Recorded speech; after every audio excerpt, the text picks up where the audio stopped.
Bien, muchachos, buenos días. Hoy en nuestra clase virtual de Historia Universal vamos a estar conversando sobre la época denominada la Restauración Europea, que es una época posterior al periodo napoleónico, cuando Napoleón ya ha sido retirado, capturado, y que básicamente se refiere a la reunión que tienen los países europeos, las monarquías europeas, para solucionar el desorden que ha ocasionado Napoleón durante todos estos años, porque ha invadido más territorio, hay países que se han modificado, hay países que han perdido sus autoridades, como el caso de España, el caso de Alemania, del Sacro Imperio ya no existe. Ha habido todo un desorden, por lo tanto se va a restaurar, por eso el nombre es, de este proceso, se va a restaurar a Europa como era antes de Napoleón. Por ejemplo, se difunde esta imagen, que es una pintura llamada La Libertad, que es la persona, la mujer que está en el medio, guiando al pueblo. Es una pintura elaborada por Eugène Delacroix, en el cual muestra la influencia que ha tenido la revolución en otros países, porque otros países que están viviendo las monarquías también ven a la monarquía como un problema, como un peligro. Es que el rey tiene toda la autoridad, hace lo que le plazca, con algunas excepciones, como en el caso de Inglaterra, pero de todas maneras, ese absolutismo está perjudicando a la población. Por lo tanto, la gente está muy influenciada con la Revolución Francesa y lo que tienen que hacer las monarquías de alrededor de Europa, de alrededor de Francia, es buscar la manera para reducir a Francia no solamente en tamaño fronterizo territorial, sino a nivel político y a nivel económico, que deje de tener importancia. Para eso se van a reunir en el conocido Congreso de Viena, cuya función principal es reinstaurar, reordenar las fronteras que tenía Europa hacia antes de la llegada de Napoleón al poder. Porque mira, toda esta parte en verde había sido sometida por Napoleón, todo esto, incluso lo de amarillo, verde y amarillo, todo esto. Todo le pertenecía a Napoleón. Por lo tanto, antes solamente Francia era esta parte de acá.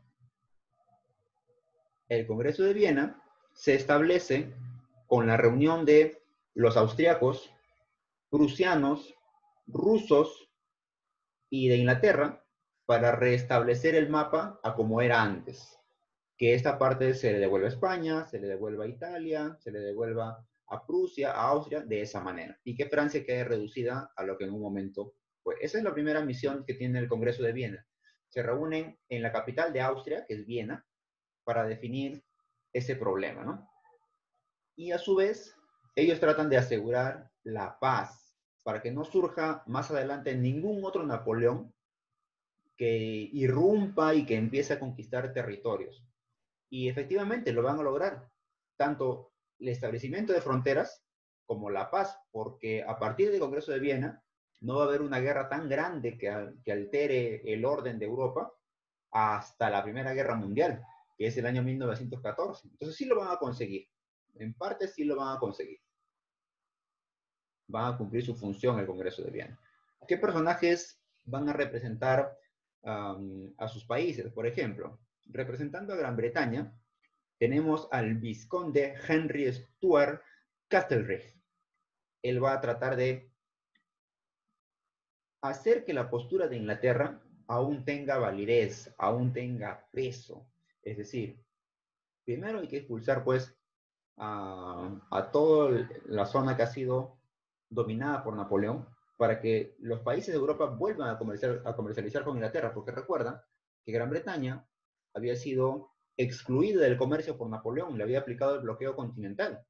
Entonces hay que suprimir ese bloqueo continental y que todas las cosas vuelvan a la normalidad. Él estaba asegurando la participación de Inglaterra en Europa. Además, que se apodera pues de las zonas del Atlántico, ¿no? De esa zona de todo ese mar y la influencia en Europa del Norte, acá se asegura Inglaterra.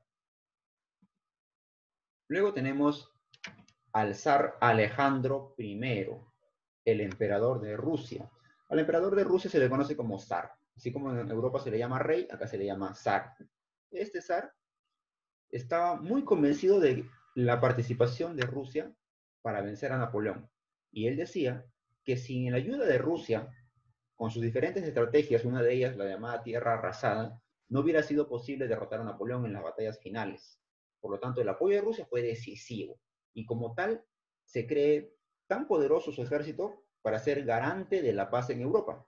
Es decir, todos los acuerdos que lleguen a Europa también tiene que estar involucrado Rusia por ser garante de la paz. Rusia puede garantizar la paz.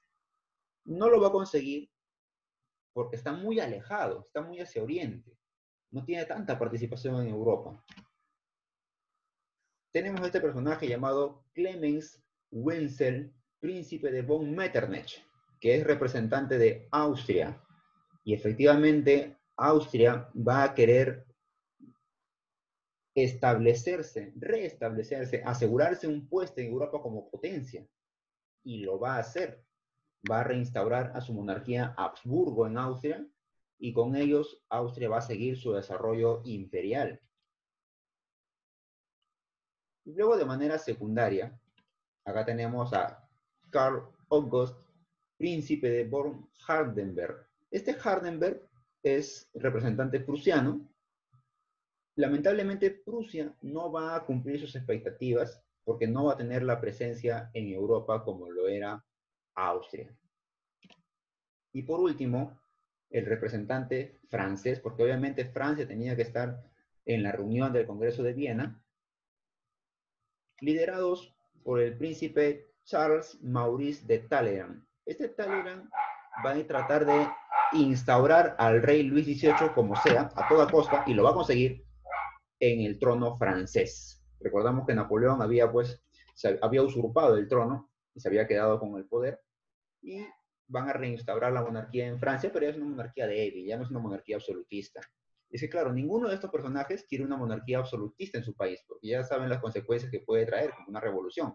Pero sí van a instaurar una monarquía de tipo parlamentaria o constitucional, o una monarquía débil, ¿no? Solamente de renombre, y quien tenga el poder político sea el canciller o, en todo caso, un ministro, ¿no?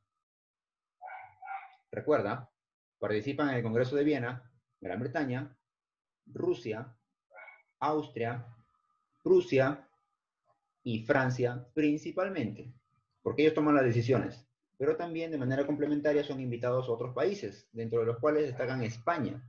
Y lamentablemente España, a partir del Congreso de Viena, pierde su categoría de potencia. Es decir, España ha sido usurpada por el trono, han sacado a su rey, ahora han puesto a un rey francés.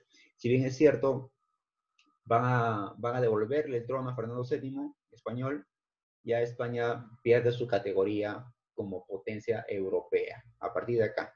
Y surgen pues las potencias, se consolidan Austria, Prusia, Rusia y Gran Bretaña. Son las que se van a consolidar.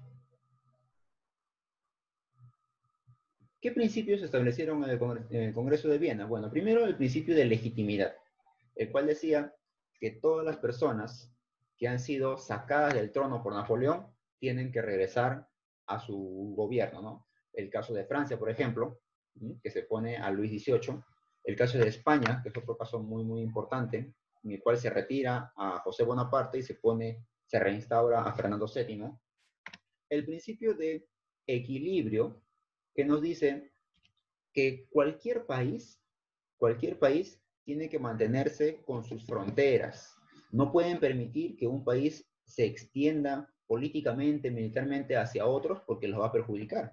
Y el principio de coordinación que nos dice que cualquier asunto político debe ser coordinado por estas potencias que están reunidas en el Congreso de Viena, que vienen a ser Gran Bretaña, Austria, Rusia y Prusia.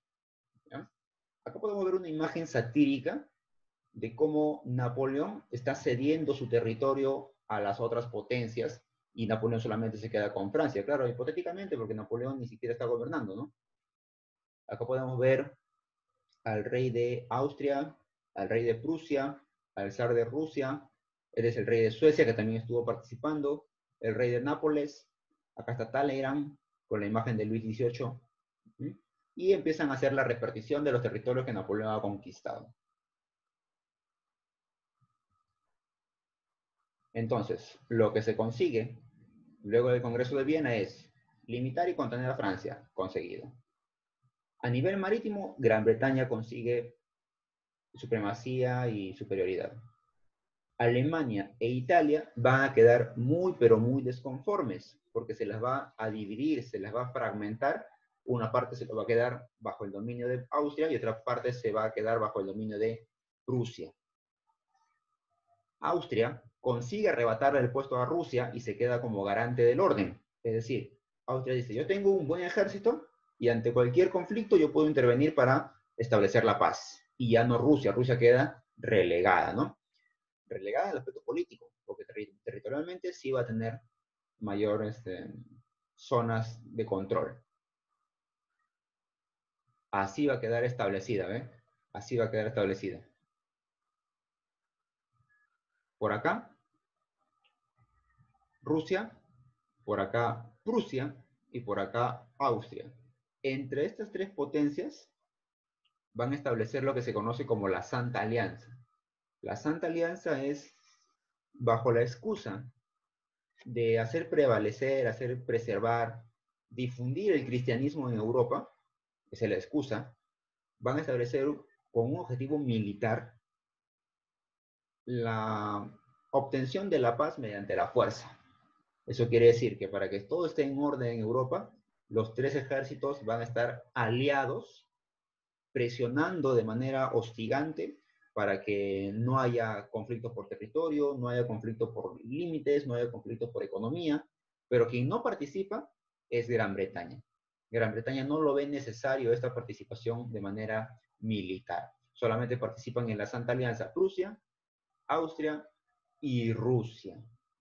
Porque lo que en realidad quiere Rusia es a toda costa mantenerse en la política de Europa de manera activa, porque no lo ha conseguido a través del Congreso de Viena. Así que convence a Prusia y a Austria para formar la Santa Alianza, que con fines, entre comillas, religiosos, lo que quiere es participación en Europa. Muy bien. Para aquellos estudiantes que no han ingresado a la reunión por Zoom, acá está quedando la tarea. Lo van a encontrar en la plataforma como es habitual.